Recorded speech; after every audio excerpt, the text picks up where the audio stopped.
Welcome to Dumo Plays, and today I've been checking out this Pokemon that was recently announced, Cramorant, and, well, it's a water flying type, but the interesting thing is its ability Gulp Missile. If it surfs or dives, it comes up with a catch in its mouth, and if it gets attacked while it has a catch, it spits it out at its attacker. That's pretty cool. How do they come up with these things? Where do the ideas come from? Is there any real world influences? Let's try to find out right here on What's in a Pokemon? So let's start looking at the name, Cramorant. Well, it appears to be, at this point in time, two words put together, which is common for Pokemon. So the first part is cram, obviously because it has stuff crammed in its mouth. I don't think we have to really look any deeper than that on this one. But what about the other part, Cormorant? Not to be confused with Cramorant, because they are very, very similar.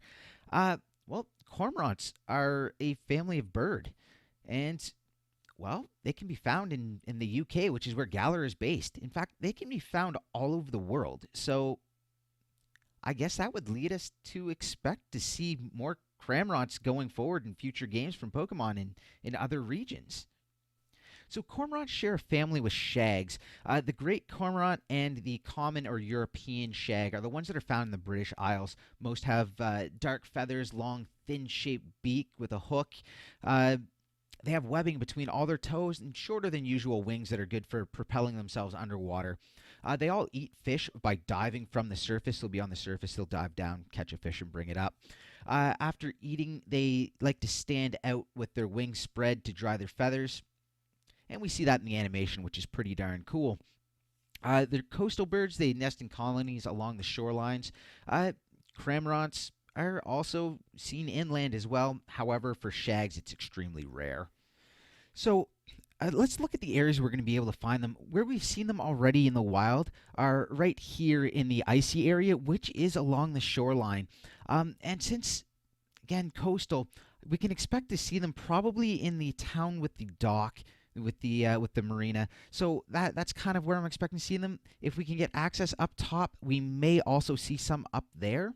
It's going to be interesting to see where exactly they place them. There are other areas with water, but seeing as they like to be coastal, we'll see if they actually put them further inland. We haven't seen them in the wild area yet, which is probably the most amount of water that we see.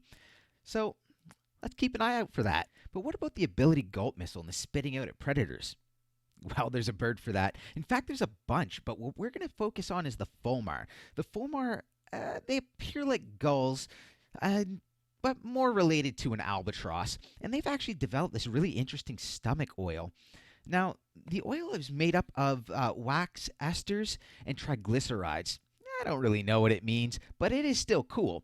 See, the chicks can actually spray this at predators, attacking birds, whatnot, fairly accurately at a fairly good distance. And if it's a bird, well, it'll clump the feathers together. And then when they land in the water, they'll actually drown because of it, because they don't float anymore, which is pretty good. And if that wasn't deterrent enough, apparently it stinks. So that's got to be the influence for Gulp Missile, right? Well, there might be another explanation.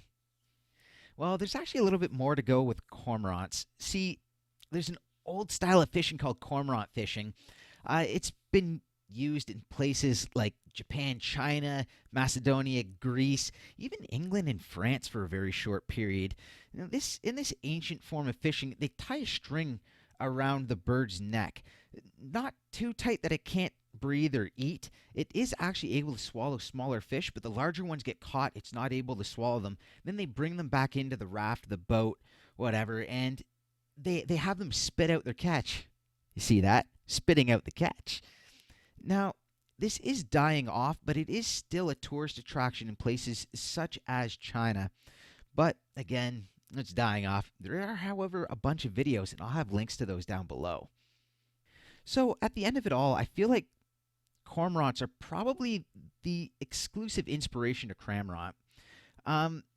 There is a chance that Fulmars were used for the spitting out of the Gulp Missile, but I feel like, personally, I believe that Cormorant Fishing was the inspiration. They just evolved that into a more Pokemon-style thing. let me know what you guys think down below in the comments section, which one you believe it actually was. And I hope you guys enjoyed this episode of What's in a Pokemon. All the sources are going to be down in the description if you want to learn more. Anything interesting videos, stuff like that I found, I'm going to shove a whole bunch down there for you guys. And, well, if you have any thoughts, questions, comments, requests, feel free to put them down in the comment section. If you enjoyed this video, feel free to leave a like. If you want to see more, go ahead and hit that subscribe button for more. And, well, thank you for watching. Have a great day. Bye.